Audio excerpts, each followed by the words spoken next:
Hello, this is the DIY Magician, and we're on the journey to find out how to be funny. And we are here with Niels Duinker. Thank you, Niels. I appreciate you coming today. Now, we're on a journey here again to find out how to be funny. And the first question is, who is your comedy inspiration? I think with the comedy inspiration, to me, it's the audience, because to me, it's only funny if they laugh. So I need their feedback. If they laugh, then it's funny to them, and then I would like to keep going. Excellent, excellent. Well, I appreciate that. Now, as we go along, the questions will get harder, okay? Now, what is funny to you? To me, something that's funny is something that makes me laugh, or if something in my show that makes the audience laugh. I think I define funny if it gets a reaction, if it gets a laugh from the audience. Because if it's funny to me, but they don't laugh, it's not funny to them. So what's the point of keep doing it in the show? That's right, so you just take it out. Yeah, it's like I need the response from the audience. Like if they laugh, it means that's funny to them. If they don't laugh, it's not that funny. Okay, excellent. Oh, here we got a bird flying through the audience there. Let me get to the next one. The next one is, what is the funniest unscripted moment that has happened in one of your shows? Well, there are many moments, and what I try to do, like something that's unscripted, that's sometimes the funniest moments that happen in the show are unscripted. So then always when something like that happens, I think, how can I use that all the time in my show? So how can I bring that unusual moment into my script so I can get that moment, recreate it every single show? But sometimes it's like one moment that comes to my mind. So right now I do all the shows in English. I do so many shows in English on board the cruise ships, here at the Comedy Bar and Theater. But also I'm from Holland, so when I go back to the Netherlands, I have to do my show in Dutch, because it makes no sense if I'm from Holland and there's all Dutch people in the crowd. Right. They want, to do the native language. So sometimes some reactions when something happens, automatically my brain goes back into English, it just snaps into English, and then some words are a little bit different. So when some guy responded something, and then I wanted to, or some lady responded, and I was like, okay, what's your wife doing? But then the Dutch word for wife, it's, if you say wife, it sounds pretty similar, but that's like a rude word. That's like, it means that she doesn't have, it's not very educated or cultural. I see. So it's more rude when I said that. But also they knew in the announcement, they said he's just back from all the shows in the US, and he's on ships all the time. And actually that was a Christmas show that was on board a cruise ship. So it teamed it perfectly, and the show was kind of like international, but it was in Dutch. So that was, if you don't own that moment and start apologizing, it would be very rude. But I just said it, and they knew in my character it was part of your show. I didn't mean it, and they know that I didn't mean it, and they all spoke English as well. So it was funny, but if I wouldn't own and start apologizing, or if it was not, it would be been extremely rude. But since my character is very excited, and it just slipped out, right? Always respectful, it slipped out, and it was super, super funny, because otherwise it would be so rude. But since it wasn't meant rude, it was so funny. So what you were telling, I just want to clarify, you were doing a Dutch audience at that time, is that correct? Yes, it was a Christmas show. I was doing a comedy juggling act for 15 minutes in that show. It was from a very famous band, and they booked me with a 15-minute comedy juggling act. And so I worked in Dutch, but I just did all the shows on 2 state fairs in English. So I did like 60 shows in a month or something, or more than that, in a month in English. So my brain was... So you said wife in English, but it means something else. It means... Yeah, like in the Netherlands, if you say wife, it sounds wijf. It sounds so close, but that means like an uneducated woman. Okay. Now I see. Okay. So it was. No, that's good. It happens, know. So now here's the thing. It's gonna, like I said, it gets a little harder. So now, what makes you funny? What makes you as a performer funny? I think when I started out, I was just doing juggling to the music, and I was doing street performing as well. So that's in Dutch. It was okay, but in the beginning, comedy is like you need to know how to work a crowd. If you don't know how the people respond as a crowd, you don't know how to work them, and then you cannot make them laugh, because that's one of the things you want them to do. So I think now I'm way funnier than before, just the amount of shows I've done. And then what makes me funny, I think it's the work I put into it, and just listening to the crowd. And I had a huge help, Dan Holtzman from the Rospini Brothers. He's a very famous comedy juggling act. So he helped me, so he watched the show, he gave me feedback, and he helped me pointing out just to go my progress way faster. So he could be one of your comedy inspirations, right?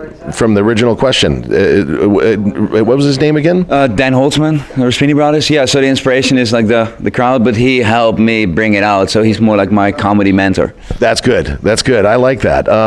It's always good to have a mentor. Yeah. That's one of the important things. He's been doing the shows for like 30 years. He performed 6 times at the TED convention. He performed for presidents of the United States. He's like the one, like Michael Davis and Dan Holtzman is like two of the top comedy jugglers from the past generation, like super respected. So I was like very fortunate to have his help for that many years.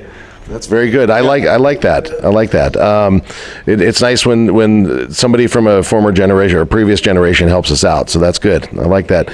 Now here's the tough one. What does it take to be funny? What would you tell somebody if they said, I want to be funny? What does it take to be funny?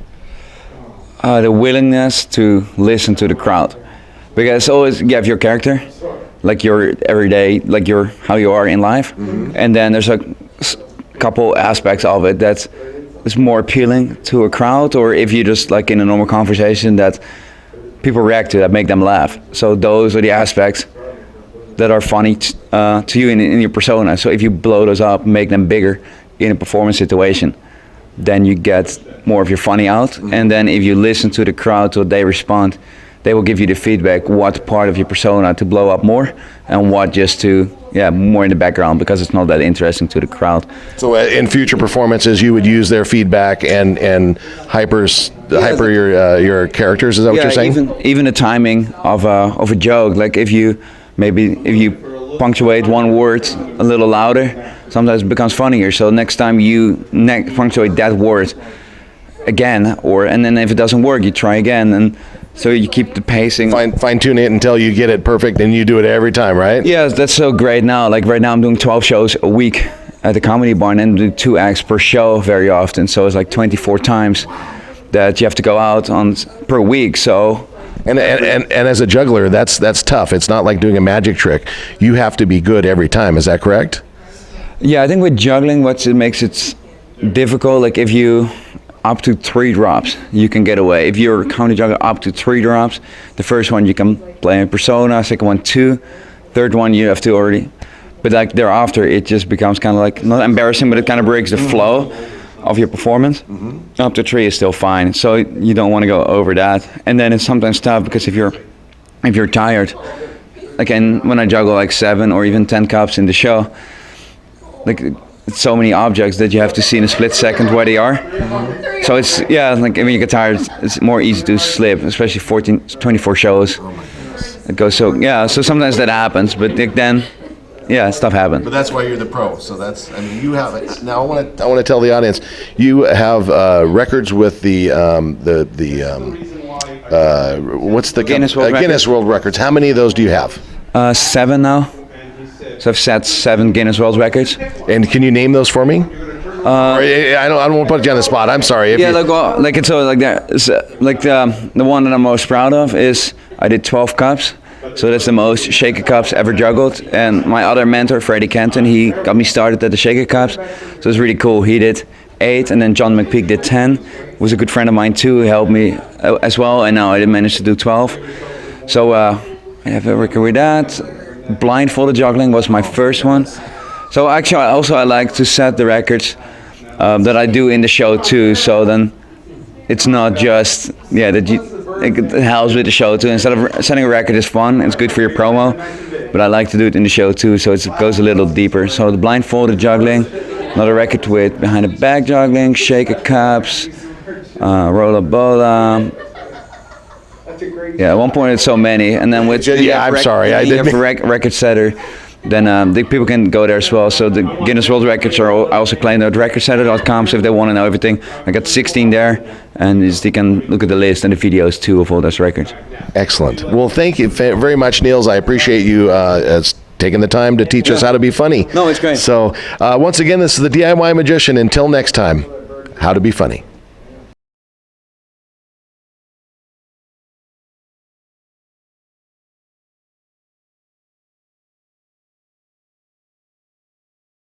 If you enjoyed that video on how to be funny, then you can go to the YouTube channel called The DIY Magician and sign up for further funny videos.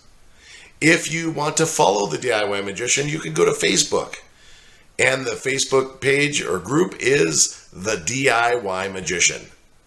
Now, if you are a professional entertainer, we have a special page just for you called DIY Magic Facebook group.